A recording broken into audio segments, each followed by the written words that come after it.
What I'm going to talk about today is the windlassou, a very famous monster from Japanese ghost stories. In terms of appearance, the windlassou looks just like ordinary people. What is the windlassou? You may have questions all over your face.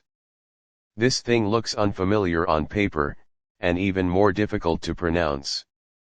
But if I say, Japanese monsters with elongated necks and wearing kimonos, I think everyone will be familiar with it. Oh, it turns out to be the long-necked woman. You may already have an impression in your mind. But your impression is probably that it is just a monster with an elongated neck.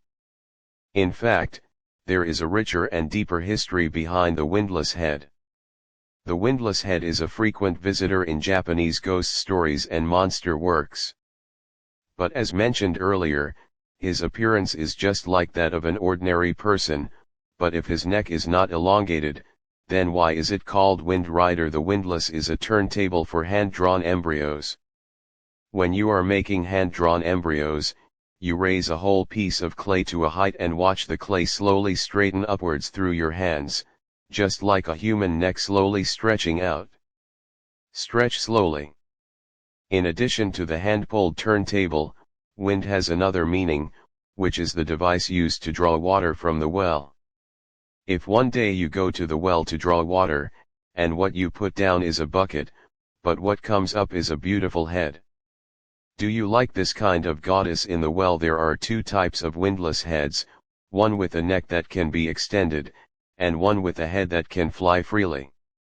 In cartoons and TV series, the windlass mostly appears as women. But in fact, not all windlass heads are female figures, there are also men. As mentioned earlier, the first part of the windlass can fly and stretch its neck. The prototype of the windlass head is one that can fly. This flying windlass head attacks humans at night and sucks their blood. The windlass heads with heads and bodies separated like this are also known as flying-headed barbarians, flying-headed pigeons, or fallen-headed people. The behavior pattern of the flying head man is similar to that of nocturnal animals, because they are active at night. When the flying head moves, its ears become wings, its nose is used to drink water, and it likes to feed on insects. It is said that the weakness of flying heads is in their separated bodies.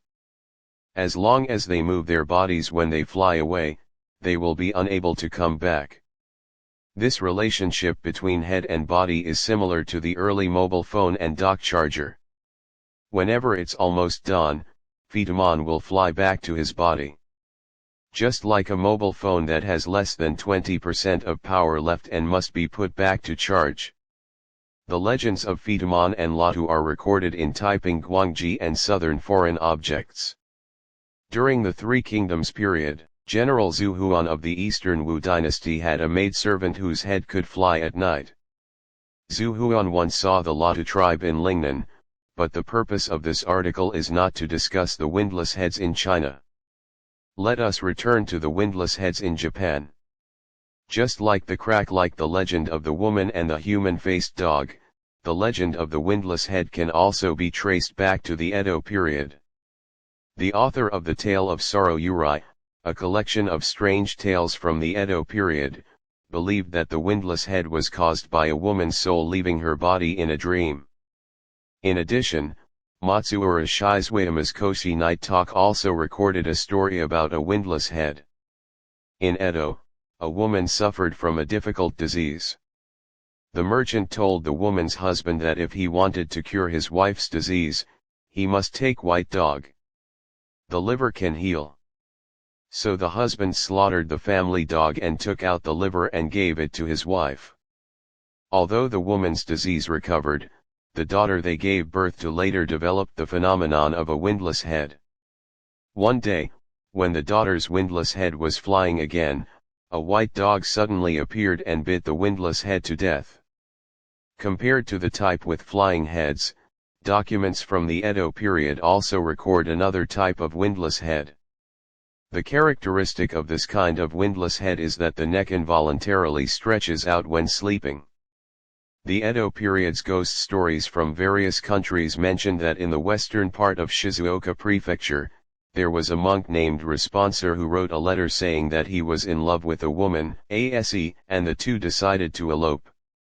During the trip, Ashi unfortunately fell ill, and the travel expenses for their elopement were all spent. Unexpectedly, the reply actually killed Ashi.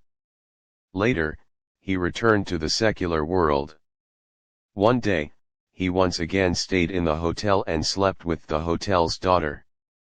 The daughter's neck suddenly stretched out, and Ashi's face replaced the daughter's face like a mask. He sighed at the reply letter. "Get up." I received a reply from my old lover and told the hotel owner everything that had happened. The boss was not surprised. Instead, he told me that he had killed a woman in the past and used her money to open this hotel. All this is karma, because the boss's daughter, the woman I sleep with, was born with the phenomenon of a windlass head.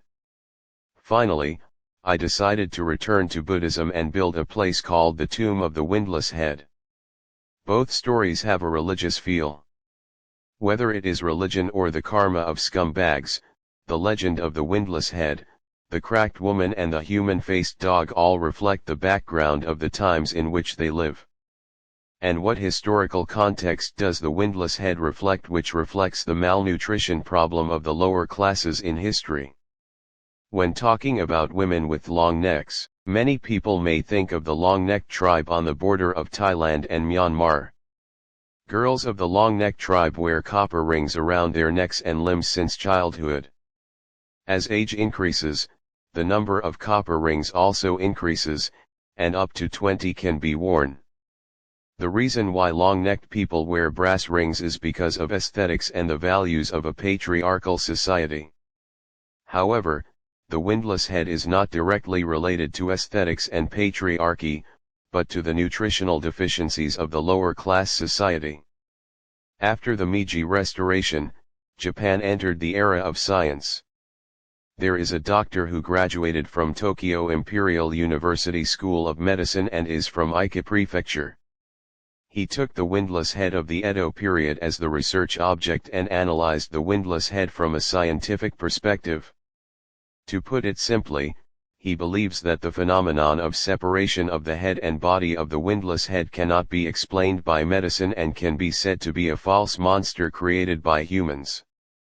He further believed that the elongation of the head in the windlass was a malnutrition disease.